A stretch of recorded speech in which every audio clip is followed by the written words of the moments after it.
ഒറ്റ ശിഖരം സീരിയലിൻ്റെ latest episode റിവ്യൂയിലേക്ക് എല്ലാ കൂട്ടുകാർക്കും സ്വാഗതം. തുളസിച്ചേട്ടൻ അങ്ങനെ ഭയങ്കര വിഷമത്തോടു കൂടി വന്നിട്ട് പ്രസന്നയെ വിളിക്കുകയാണ് കേട്ടോ. കല്ലുമോൾ എവിടെ പ്രസന്നയെ എന്നിങ്ങനെ ചോദിക്കുകയാണ്. അതേസമയം മഞ്ജു മീനാക്ഷി കല്ലുമോളെയും കൊണ്ട് വരികയാണ് കേട്ടോ. അതിനുശേഷം സങ്കടത്തോടു കൂടിയിട്ട് തന്നെ ബാഗ് തുറന്നിട്ട് മാലയും വളയും എല്ലാം എടുത്തു കൊടുക്കുകയാണ് കേട്ടോ. എന്തിനാ അച്ഛാ അതൊക്കെ വാങ്ങിയത് എന്നിങ്ങനെ മീനാക്ഷി ചോദിക്കണം കേട്ടോ. അവർ സ്വർണത്തിൽ വേണമെങ്കിൽ മുക്കും, അത്രയും സ്വർണം അവർക്ക് വാങ്ങിക്കൊടുക്കാനുള്ളതുണ്ട്, പിന്നെ എന്തിനാ അച്ഛൻ എത്ര ഇത് ചെയ്തത് എന്നിങ്ങനെ ചോദിക്കുമ്പോൾ തുളസിച്ചേട്ടൻ പറയണം കേട്ടോ, അവരെത്ര വേണമെങ്കിലും കൊടുത്തോട്ടെ, ഞാൻ ഈ വാങ്ങിക്കൊടുത്തത് ഇട്ടിട്ട് വേണം നാളെ മോള് അവരുടെ കൂടെ പോകാൻ, അവൾ ഇട്ടിട്ട് നടക്കട്ടെ, പെൺകൊച്ചുങ്ങളല്ലേ എന്നിങ്ങനെ ചോദിക്കണം കേട്ടോ.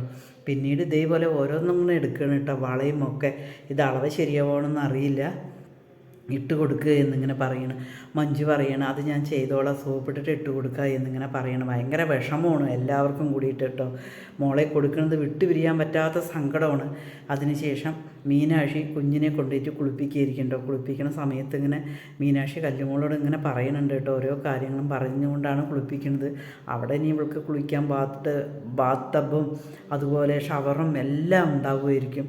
അതുകൊണ്ട് എൻ്റെ മോള് നല്ല സ്വഭാവത്തോടെ വളരണം, ഒരിക്കലും അവരെ വെറുപ്പിക്കരുത്, ഈ അമ്മയെ ഒരിക്കലും മറക്കാനും പാടില്ല. അങ്ങനെ ഭയങ്കര സെൻറ്റിയായിട്ട് ഇങ്ങനെ കാര്യങ്ങൾ പറയണം കേട്ടോ കുഞ്ഞിനോട്. അതേസമയം അവിടേക്ക് മഞ്ജു വരികയാണ് കേട്ടോ. ഞാനിതാ ബാംഗ്ലൂരിൽ നിന്ന് കൊണ്ടുവന്ന ഒരു സോപ്പാണ് ഇത് എന്ന് പറയുക. അതൊന്നും വേണ്ട മോളെ, അതൊന്നും അവർക്കത് വേണ്ട, അവർക്ക് അതിലേറെ കൂടുതലുണ്ടല്ലോ എന്നിങ്ങനെ പറയണം കേട്ടോ.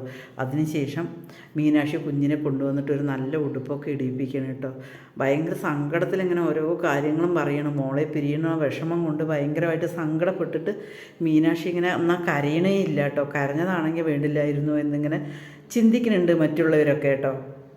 അതിനുശേഷം മഞ്ജമ്മയോട് പ്രസന്ന വിളിച്ചിട്ട് ഓരോ അമ്പലങ്ങളിലേക്ക് വഴിപാട് കൊടുത്ത് പറഞ്ഞയക്കുകയാണ് കേട്ടോ. കൊച്ചിനെയും തോളിലിട്ടിട്ട് ഇങ്ങനെ മീനാക്ഷി ഇങ്ങനെ ഇരിക്കുകയാണ് വിഷമത്തോട് കൂടിയിട്ട്. പിന്നീട് മഞ്ജിമ പോയിട്ട് അമ്പലത്തിൽ പോയിട്ട് വരും. എല്ലാം ചെയ്തോ ചോദിക്കുക. എന്തിനാണ് അമ്മേ, എന്ത് ചെയ്തിട്ട് എന്താ പ്രയോജനം, ഇനി നമുക്ക് നമ്മുടെ മോളെ കിട്ടുമോ, കിട്ടില്ലല്ലോ, പിന്നെ എന്താണ് എന്നിങ്ങനെ പറയുകയാണ് കേട്ടോ. അതേസമയം ചന്ദ്രമോഹനം വന്നിട്ട് അത് കൃഷ്ണയും പ്രതാപനും ഒക്കെ കൂടി പോവുകയാണ്. ആരെ കുഞ്ഞിനെ കൊണ്ടുവരാൻ പോകണം എന്നിങ്ങനെ ആയെ വിളിച്ചിട്ട് പോകണോ എന്നെല്ലാം ചിന്തിക്കുകയാണ് കേട്ടോ.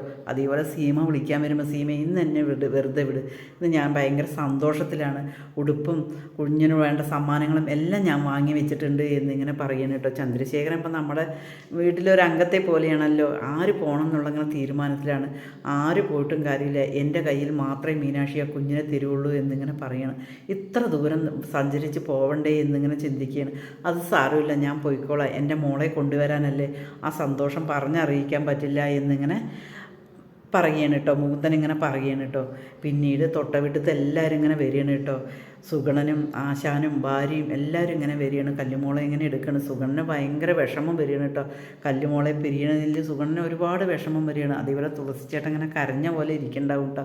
തുളസിച്ചേട്ടൻ നമുക്ക് ഈ കൊച്ചിനെ കൊടുക്കാതിരിക്കാമായിരുന്നു, വല്ല വഴിയുണ്ടോ എന്നിങ്ങനെ ആശാൻ ചോദിക്കണം. അതുപോലെ ആശാനോട് ഇങ്ങനെ പറയണം, ആശാൻ്റെ ഭാര്യ കുഞ്ഞിനെ നമുക്ക് ദത്തെടുക്കാമായിരുന്നു എന്നിങ്ങനെ ചോദിക്കുകയാണ് കേട്ടോ. ഈ കുഞ്ഞിനെ ദത്തെടുക്കുക, അവരെ ഈ കുഞ്ഞിനെ പൊന്നുപോലെ എടുത്തതാണ്, അവർക്ക് എന്തിനും പ്രാപ്തിയുള്ളവരാണ്, പിന്നെയാണോ ഈ കുഞ്ഞിനെ നീ എന്താ പറയുന്നത് ഇതിങ്ങനെ പറയണോ, ഓരോരുത്തരായിട്ട് ഇങ്ങനെ വരികയാണ് കേട്ടോ.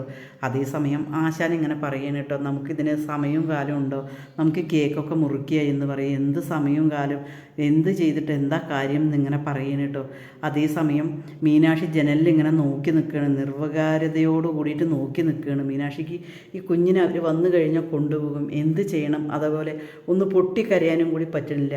പ്രസന്ന മഞ്ജിമയോട് പറയണം, നീ എന്തായാലും ചേച്ചിയെ നന്നായി നോക്കിക്കൊള്ളണം, അവളുടെ മനസ്സ് ആർക്കും വായിച്ചാൽ കിട്ടില്ല, അത്രയും വിഷമത്തോടെയാണ് അവൾ ഇരിക്കുന്നത് എന്നിങ്ങനെ പറയണം കേട്ടോ.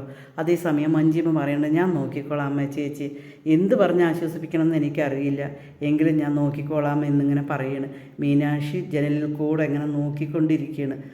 അതേസമയം തുളസിച്ചേട്ടനോട് വന്നിട്ട് മീനാക്ഷി ചോദിക്കേണ്ട, അച്ഛാ അവർ മറ്റേ വിളിച്ചോ എന്ന് ചോദിക്കില്ല, മോളെ വിളിച്ചിട്ടില്ല എന്നിങ്ങനെ വിഷമത്തോടു കൂടി പറയുന്ന തുളസിച്ചേട്ടനെയും നോക്കി നിൽക്കുന്ന മീനാക്ഷിയും കാണിച്ചാണ് എപ്പിസോഡ് അവസാനിക്കുന്നത്.